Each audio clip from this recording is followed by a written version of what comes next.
Tá?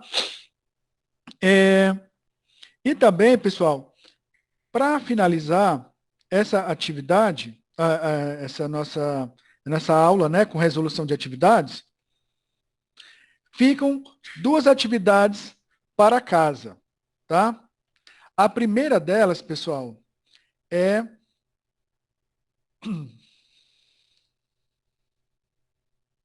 a atividade da raiz quadrada, beleza? Então, você vai ter que receber os valores, né? A, B e C, não é isso? Você precisa fazer a leitura. Que aí você tem, começa o delta, né? Delta é igual a B ao quadrado menos 4 vezes A vezes C.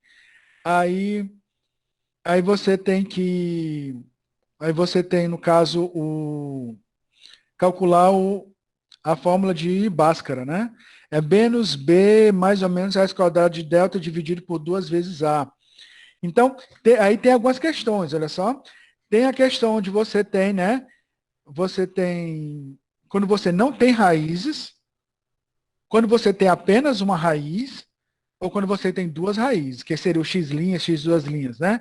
Que você pode chamar isso de x1 e x2. Beleza? Então, nesse algoritmo, vocês vão primeiro fazer aquela questão do cálculo, né? E de acordo com o valor do delta, você pode encaminhar ele para calcular apenas uma raiz, para calcular duas raízes, ou você pode chegar ao ponto de dizer o seguinte, essa equação, com esses valores aqui, nós não temos raízes reais, que esse é o termo, né? Essa equação não tem raízes reais. Pronto. Então, é isso. Então, o programa de raiz quadrada vai ler A, B ou C, e ele vai me retornar uma raiz, as duas raízes da equação, ou a informação dizendo que aquela equação não tem raízes. Tá? E aí você vai ter que usar o se nesse caso. A questão 2, ela aí já, que é melhor que vocês construam na sequência, tá? Que aí vocês vão construindo conhecimento e vai facilitar na próxima atividade, né? Em ordem crescente, né, de complexidade, podemos dizer assim. E aqui nós temos o algoritmo do triângulo. O do triângulo é o seguinte, esse programa. Ele é composto por duas partes. A parte que eu vou chamar de parte A é dizer se é triângulo ou não.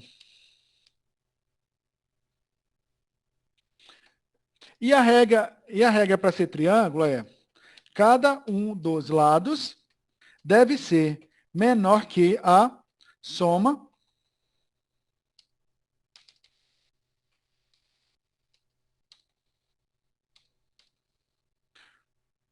cada um dos lados deve ser menor que a soma dos outros dois lados. Ou seja, se eu puder colocar aqui, lado 1, vou botar aqui, lado A, lado B e lado C. Vamos fazer alguns exemplos aqui.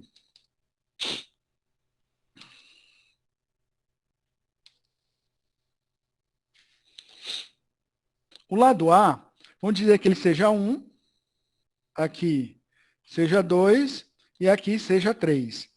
Ok. Com essas medidas, isso aqui seria um triângulo? Vamos ver aqui. Ó, 1, 2 e 3. Ó. O lado A é menor que 2 mais 3?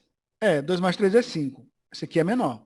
Beleza. O dois é menor que a soma de 1 mais 3? 1 mais 3 é 4. Né? 2 é menor que 4, ok. E 3? 3 é menor que a soma de 1 mais 2? Opa, aí já não é mais. 3 não, 3 não é menor que 3. 3 é igual a 3. Não é isso? Então, 3 não é menor que a soma dos outros dois lados. Então, 1, 2, 3 não faz um triângulo. Agora, se fosse, por exemplo, 2, 3, por exemplo, 4. 4, por exemplo. Olha só. 2 é menor do que 7, né? 3 é menor do que 6 e 4 é menor do que 5. Então, 2, 3, 4 é triângulo, tá? Se eu tiver, por exemplo, um valor como 7, pronto, vamos ver aqui. 2 é menor do que 11? É. 7 é menor do que 6? Não é. Opa, porque o 7 é maior do que 6, que é a soma de A mais B. 4 é menor que 9, 7 mais 2. Mas B, olha só, B não é menor que 2 mais 4, que é 6. Então, 2, 7, 4 não é triângulo. Então, esse é o teste, tá? Você tem que testar se cada um dos lados é menor que a soma dos outros dois. Então, já comece a trabalhar na cabeça de vocês qual a condição lógica, né? A expressão lógica que você deve montar lá no SI, para testar essa situação. Então, se cada um dos lados for menor que a soma dos outros dois, é um triângulo. Se não for, não é triângulo. Ah, os valores podem ser iguais? Podem. Por exemplo, assim, 2, 2, 4. Tá. E, no caso aqui, não vai dar certo, né? Aqui não seria triângulo, no caso. Mas vamos colocar o quê? 4, 4, 4. 2, 4, 4. Vamos ver aqui. Então, 2 é menor do que 8. 4 é menor do que 6. E 4, né? 4 menor que 6. Pronto, isso aqui seria um triângulo. A parte B da questão é dizer qual o tipo do triângulo.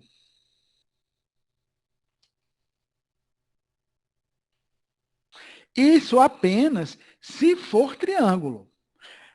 Se não for triângulo, você não vai dizer qual é o tipo.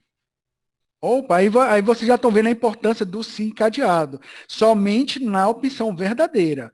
Né? Na situação onde é triângulo, okay? Se não for triângulo, você vai dizer não é triângulo. Pronto, você vai ler os três lados, não é triângulo e acabou. Agora, e se for triângulo? Você vai dizer é triângulo.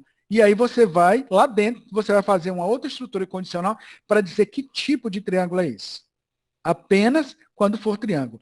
E qual é o tipo do triângulo? Então, o primeiro tipo, né? Que é o equilátero. O equilátero tem três lados iguais.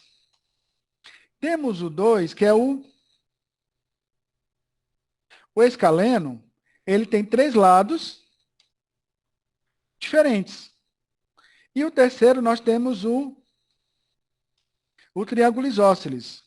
Ele tem dois lados iguais e um diferente. Ou, dois lados iguais, perdão, e um diferente.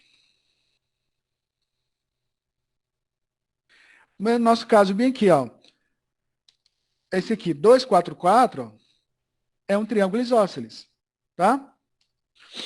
Três lados diferentes seria 2, 3, 4. 2, 3, 4 é triângulo e triângulo diferente. E qual seria um triângulo equilátero? 4, 4, 4, por exemplo. Certo? Seria um triângulo equilátero. Beleza? São essas duas questões, tá? A primeira, das raízes quadradas, e a segunda, do triângulo. Vai ter a mãozinha lá na ferramenta para vocês fazerem essa atividade e enviar, tá? Com prazo de 2 semanas. Seguida essa aula, já tem uma aula também que eu vou deixar gravada lá para vocês, que é sobre estrutura de repetição. Tem atividades para vocês fazerem e na próxima aula faça a mesma coisa. Faça uma atividade, né? Revisando também um pouco lá sobre a atividade de repetição e a gente dá uma lista de atividades maior para vocês, ok? Um pouco mais complexa. Então, lembrando, pessoal, então, não deixe acumular material. Corro, faça atividade sobre estruturas de condição, que foi da semana passada. Façam essas atividades que foram propostas nessa aula de hoje, ok? Assim como as atividades dessa aula que vai ser postada.